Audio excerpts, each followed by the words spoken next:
મહત્વના ટોપિક પર આપણે આવીએ છીએ. મહત્વનો ટોપિક છે શું? તેહરાનમાં ઇઝરાયલ યુએસએ સંયુક્ત મિસાઇલ હુમલા. બરાબર છે.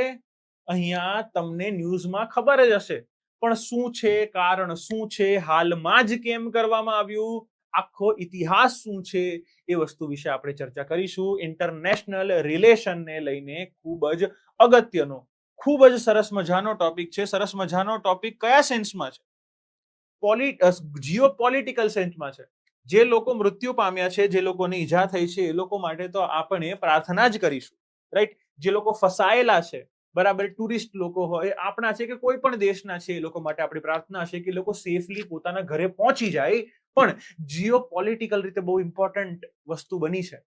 Like this indicates world war 3, વિશ્વ યુદ્ધનું ત્રીજું વર્ઝન શરૂ થઈ શકે એના અહીંયા ભણકારા છે. એક બાજુ ઇઝરાયલ પેલેસ્ટાઇનનો મુદ્દો લઈ લો, એક બાજુ રશિયા યુક્રેનનો મુદ્દો લઈ લો, એક બાજુ આપણી આજુબાજુના તમામ દેશોમાં સિવિલ વોરની પરિસ્થિતિ સતત ચાલતી હોય છે.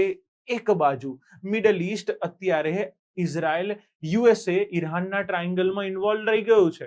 આની સાથે સાથે વેનેઝુએલાનો પ્રશ્ન લઈએ તો કોઈ બી કોન્ટિનેન્ટ, ઓસ્ટ્રેલિયા ન્યુઝીલેન્ડને સાઈડમાં મૂકતા, કોઈ કોન્ટિનેન્ટ એવો બાકી નથી રહ્યો જ્યાં સતત પ્રોબ્લેમ ના ચાલતી હોય, જ્યાં સતત સિવિલ વોરની કે એક્સટર્નલ વોરની સિચ્યુએશન ન હોય.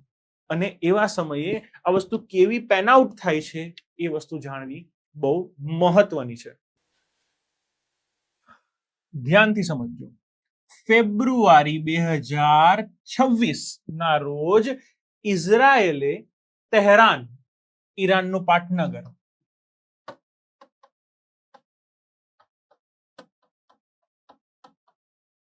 તેહરાન પર દિવસના સમયે હુમલો કર્યો. તેને પ્રીએમ્પ્ટિવ એટલે પૂર્વ નિયોજિત રક્ષણાત્મક ઓપરેશન ગણાવ્યું. યુએસ પ્રમુખ ડોનાલ્ડ ટ્રમ્પે અમેરિકાની સંડોવણીની અહીંયા પુષ્ટિ કરી કે ભાઈ ઇઝરાયેલે જે બી કર્યું છે અમારા બેકિંગ સાથે કરેલું છે. ઈરાને પરમાણુ હથિયારો વિકસાવતા રોકવા માટે આ મુખ્ય સૈન્ય અભિયાન શરૂ કરવામાં આવ્યું હતું. મુદ્દો શું છે? મુદ્દો સમજો કે ભાઈ દુનિયામાં અલગ અલગ દેશો પાસે શું છે? Nuclear weapon. ન્યુક્લિયર વેપનમાં P5 દેશો છે. એના સિવાય દરેકે શું કરવાનું છે? ન્યુક્લિયર વેપનનો ધીરે ધીરે નાશ કરવાનો છે. પ્લોરિફિકેશન, બરાબર છે, નોન પ્લોરિફિકેશન ટ્રીટી, એનપીટી છે, એને સાઇન કરેલી છે ઈરાને. એ મુજબ શું થવાનું છે કે ભાઈ ન્યુક્લિયર હથિયારોનો ઘટાડો કરવાનો છે. અને અંતે ન્યુક્લિયરનો કેવો યુઝ થવો જોઈએ? સિવિલ ન્યુક્લિયર યુઝ હોવો જોઈએ, જેમાં ન્યુક્લિયરનો ઉપયોગ માત્ર ઉર્જા ક્ષેત્રે થાય, નહીં કે બોમ્બ બનાવવા માટે, રાઈટ? ઈરાન એનપીટી નું સિગ્નેટરી છે, બરાબર. નોન પ્લોરિફિકેશન ટ્રીટીનું ઈરાન સિગ્નેટરી છે. અર્થાત ઈરાને ન્યુક્લિયર હથિયારોનું ડિટર કરવા પડે, ડિટરન્સ કરવું પડે, રાઈટ? હમણાં એવું થયું કે ઈરાન પાસેથી 60% પ્યોર રિફાઇન્ડ યુરેનિયમ મળી આવ્યું.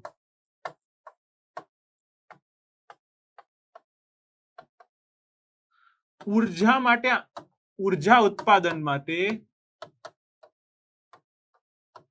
આનાથી ઓછું જોઈએ. તમારે ઉર્જા ઉત્પાદન કરવી હોય તો આટલી પ્યોરિટીના યુરેનિયમની જરૂર નથી. આ ઇન્ડિકેટ કરે છે કે ભાઈ અહીંયા ન્યુક્લિયર બોમ્બ બનવાના પૂરા ચાન્સીસ છે, કારણ કે હવે બાકી 30% જ એડ કરવાના. જો 90% થઈ જાય એનરિચ, તો એ યુરેનિયમ કેવું કહેવાય? Weapon grade. યુરેનિયમને આપણે વેપન ગ્રેડ યુરેનિયમ કહેશું. તો ઈરાન એ ઓલરેડી માળખું ક્રોસ કરી દીધું છે. 60% થી 90% પહોંચવામાં વાર ના લાગે, 1-2 વર્ષ 2-5 વર્ષમાં ઈરાન પહોંચી જાય અને વેપન ગ્રેડ યુરેનિયમ બની જાય તો કાલે ઉઠીને બોમ્બ ફૂટી શકે છે. યુએસએ સતત ના પાડી છે કે અમે અમારા સેન્કશન્સને તો જ દૂર કરીશું જો તમે આ ન્યુક્લિયરની ભાવના છોડી દો. ન્યુક્લિયરની ભાવના છોડશે તો દરેક વસ્તુ યુએસએ કરવા માટે રાજી છે. પણ આ જો ન્યુક્લિયર યુરેનિયમ બોમ્બ બનાવવાનું ઈરાને કન્ટિન્યુ કર્યું તો બહુ અઘરું થઈ શકે છે, રાઈટ? હવે તહેરાનમાં ઇઝરાયલ યુએસ સંયુક્ત મિસાઇલ હુમલોના તાજેતરની જે સમાચાર છે જોઈએ તો Israel and US launch strike on Iran. બરાબર છે, આ સ્થિતિ છે. હવે આ સમજજો, આ વસ્તુ સમજવા જેવી છે. આ છે ઈરાન, બરાબર છે. આ લાલ ટપકા જેટલા દેખાય છે ને ત્યાં ઈરાનની એ જગ્યા પર ઇઝરાયલ અમેરિકા દ્વારા હુમલા કરવામાં આવેલા છે. કઈ કઈ જગ્યા? કરજ પર, તેહરાન પર, કોમ પર, કરમેન શાહ પર, ઇફાન શાહ પર. તો આ 5 સાઇટ પર યુએસએ એ હુમલા કરેલા છે. યુએસએ ના હોસ્ટિંગ એરક્રાફ્ટ અને યુએસએ ના બેઝ કઈ કઈ જગ્યાએ છે તો આ જેટલા બ્લુ સાઇન દેખાય છે ને એ બધી યુએસએ ની પ્રેઝન્સ ધરાવે છે. એ સાઉદી અરેબિયા હોય, જોર્ડન હોય, ઈરાક હોય, કુવેત હોય, ટર્કી હોય, યુએઈ છે, ઓમાન છે. આ બધી જગ્યાએ યુએસ નો આર્મી બેઝ પ્રેઝન્ટ છે. એટલે જ તો ઈરાને દુબઈ પર હુમલો કર્યો. બાકી યુએઈ સાથે શું લેવા દેવા? બરાબર છે. ડાયરેક્ટલી હાલ તો યુએઈ ઇન્વોલ્વ નતું, રાઈટ? પણ યુએઈ માં યુએસએ નું એક હોસ્ટિંગ એરક્રાફ્ટ બેઝ આવેલો છે અને બીજી આઉટપોસ્ટ પણ આવેલી છે. યુએઈ માં બે યુએસએ ના બેઝ આવેલા છે જેના કારણે ઈરાને તેને ટાર્ગેટ કર્યું. ઈરાને ઇઝરાયેલી પ્રદેશ પર મિસાઇલ અને પ્રોજેક્ટાઇલ હુમલાઓ દ્વારા જવાબ આપ્યો અને ત્યારબાદ કતર, બહેરીન, જોર્ડન, કુવેત અને યુએઈમાં સ્થિત જે યુએસએ ના બેઝ છે તેને નિશાન બનાવવાને તેના વળતા પ્રહારોનો વ્યાપ વધાર્યો છે. હુમલાઓના વિસ્તરતા વ્યાપને આ કટોકટીને દ્વિપક્ષીય સંઘર્ષ આગળ ધકેલી દે છે. અહીંયા જે અન્ય સ્ટેટ એક્ટર્સ છે એટલે અન્ય દેશો છે એનું ઇન્વોલ્વમેન્ટ પણ વધી છે જેનાથી સમગ્ર મધ્ય પૂર્વ ક્ષેત્ર પર વ્યાપક પ્રાદેશિક યુદ્ધનો ખતરો અહીંયા મંડાઈ રહ્યો છે. હવે ઈરાનમાં શું થયું? બરાબર, છોકરાઓ આ પ્રશ્નને પ્રોપરલી સમજી નથી શકતા તો એનું આપણે નિરાકરણ લાવીએ. તેહરાનમાં વિસ્ફોટ થતા હોવાનો અહેવાલ છે અને રાજધાનીના અનેક ભાગોમાં ધુમાડાના ગોટે ગોટા નીકળી જાય એવા સમાચાર મળેલા છે. ઇઝરાયેલે શરૂઆતમાં ઈરાની લક્ષ્યો પર મિસાઇલ હુમલાની જાહેરાત કરી હતી. બાદમાં યુએસ અધિકારીએ તેની પુષ્ટિ કરી અને હુમલાઓને એક જોઈન્ટ મિલિટરી ઓપરેશન તરીકે ડિક્લેર કર્યું કે ભાઈ યહાં સિર્ફ ઇઝરાયલ શામિલ નહીં હૈ, હમ ભી હૈ, યુએસ ભી હૈ, રાઈટ? એની સાથે ટ્રમ્પે આ ઓપરેશનને ભવ્ય અને સતત ચાલુ ગણાવ્યું, રાઈટ? આ શબ્દો તમે નોટ કરજો કે ટ્રમ્પ સાહેબે ઓપરેશનને શું કીધું છે કે ભવ્ય, ગ્રેન્ડ કીધું છે અને કન્ટિન્યુઅસ, ગ્રેન્ડ અને કન્ટિન્યુઅસ ગણાવ્યું છે. અને યુએસ સંરક્ષણ વિભાગે તેને ઓપરેશન એપિક ફ્યુરી નામ આપ્યું છે. પ્રિલિમ માટે IMP.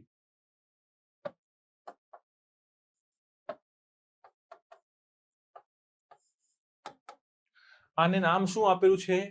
Operation EPIC furry, right? આની સામે ઈરાનનો પ્રતિભાવ કેવો? તો ઈરાને ઉત્તરી ઇઝરાયલ તરફ મિસાઇલો છોડીને વળતો પ્રહાર કર્યો હતો. હવાઈ હુમલાના સાયરન વગાડવામાં આવ્યા હતા અને ઇઝરાયલની હવાઈ સંરક્ષણ પ્રણાલીઓએ આવનારા જે પ્રોજેક્ટાઇલ્સ હતા તેને હવામાં જ તોડી પાડ્યા હતા. એટલે આ જે એર ડિફેન્સ મિકેનિઝમ હતી એનો ઉપયોગ કર્યો, મેડ ઇન ચાઇના હતી. બરાબર છે? ઈરાન ચાઇનીઝ એર ડિફેન્સ સિસ્ટમનો ઉપયોગ કરે છે. ઈરાને મધ્ય પૂર્વમાં યુએસએ સાથે જોડાયેલા સૈન્ય મથકોને નિશાન બનાવીને તેના પ્રતિભાવોનો વિસ્તાર કર્યો હતો, બરાબર, જેમાં આ જગ્યાઓનો સમાવેશ થાય છે. કઈ કઈ જગ્યાઓ આપણે એક એક કરીને જોઈએ. પહેલા અલ ઉદૈદ એરબેઝ, આ કતારમાં છે. અહીંયા ઈરાને પોતાનો હુમલો કર્યો. અલ સાલેમ એરબેઝ એ કુવેતમાં છે. અલ ધાફર એરબેઝ એ યુએઈ માં છે. UAE fifth fleet headquarter USA fifth fleet headquarter આ બહેરીનમાં છે. અને અહેવાલમાં સાઉદી અરેબિયામાં વિસ્ફોટો અને જોર્ડનમાં યુએસ બેઝ પર હુમલાની પણ જાણકારી મળેલી છે. હુમલા પાછળનું કારણ પરમાણુ વાટાઘાટોમાં અવરોધ અને વધતા તણાવ. આ ઉશ્કેરીકરણ અટકી પડેલી યુએસ ઈરાન પરમાણુની જે વાટાઘાટો છે તેના તણાવને અનુસરે છે. ઓમાનની મધ્યસ્થી દ્વારા જીનીવામાં તાજેતરમાં યોજાયેલા પરોક્ષ વાટાઘાટોના રાઉન્ડમાં કોઈ સફળતા ન મળી હતી. જો કે તકનીકી ચર્ચાઓ ચાલુ રાખવાનું અહીંયા નક્કી કરવામાં આવ્યું.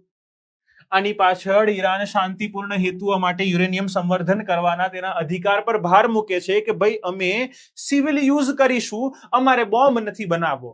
એની સામે યુએસએ એ પરમાણુ કાર્યક્રમ પર કડક નિયંત્રણની માંગ કરે છે કે ભાઈ આપ રહેને દો, આપકો ऐसा कुछ करने की जरूरत नहीं है. તો યુએસએ તો ના જ પાડે છે કે ભાઈ તમે પડો જ નહીં આમાં.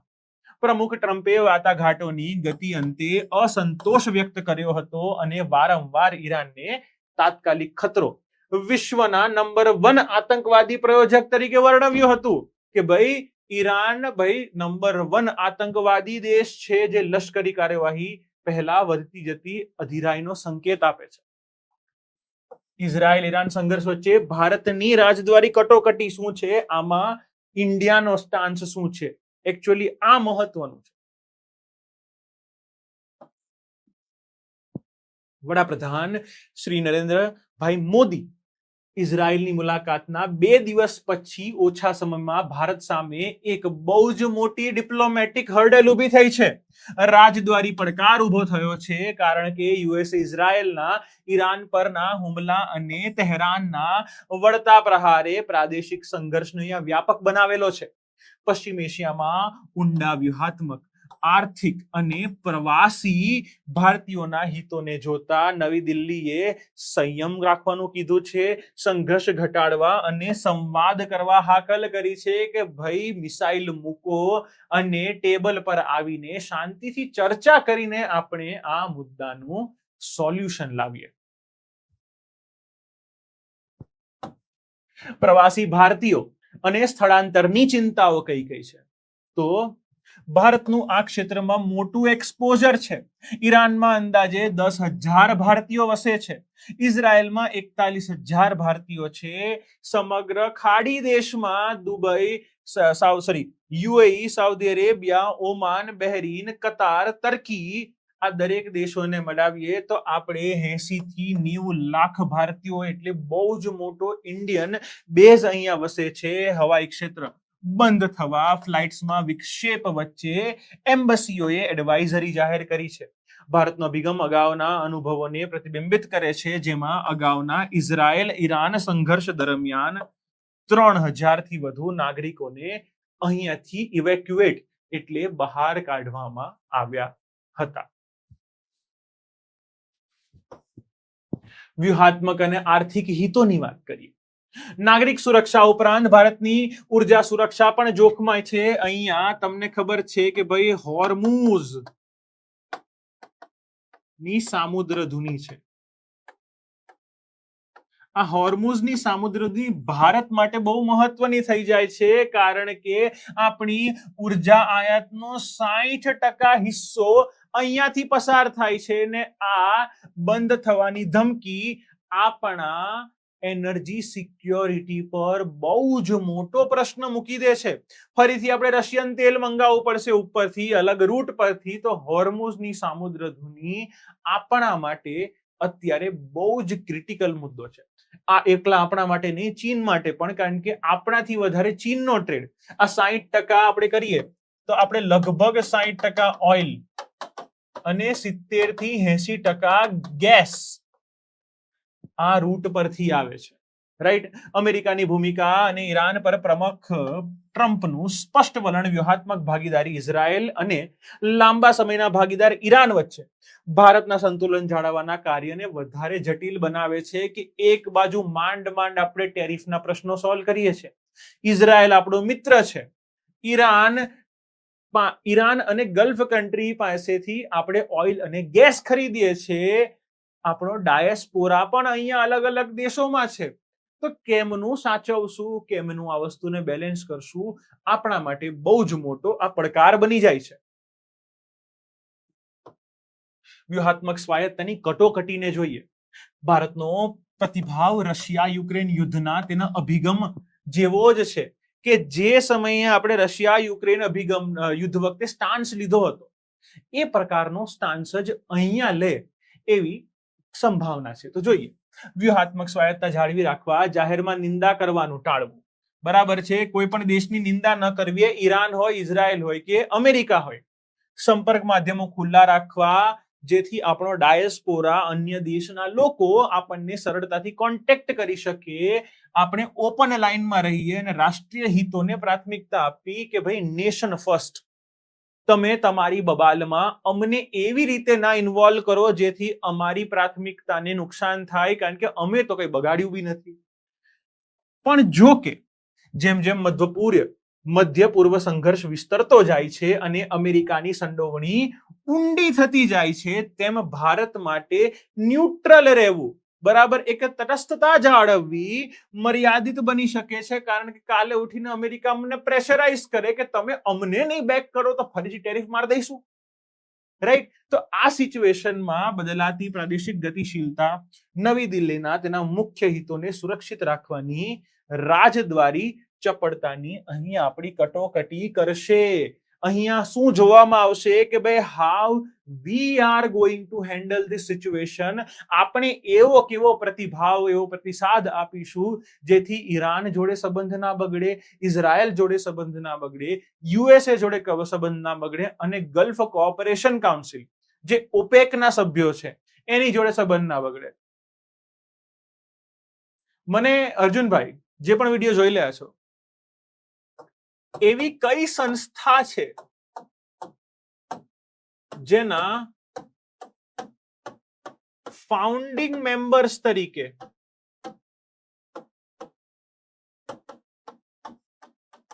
વેનેઝુએલા અને ઈરાન બંને છે? મને આનો જવાબ આપો. ત્યાં સુધી આપણે 30 સેકન્ડનો બ્રેક લઈએ. ઓકે, તો હવે આવી જઈએ આપણે પાછા. આનો જવાબ છે ઓપેક, એકદમ સાચો. OPEC, organisation of petroleum exporting countries. Venezuela અને ઈરાન બંનેના ફાઉન્ડિંગ મેમ્બર છે.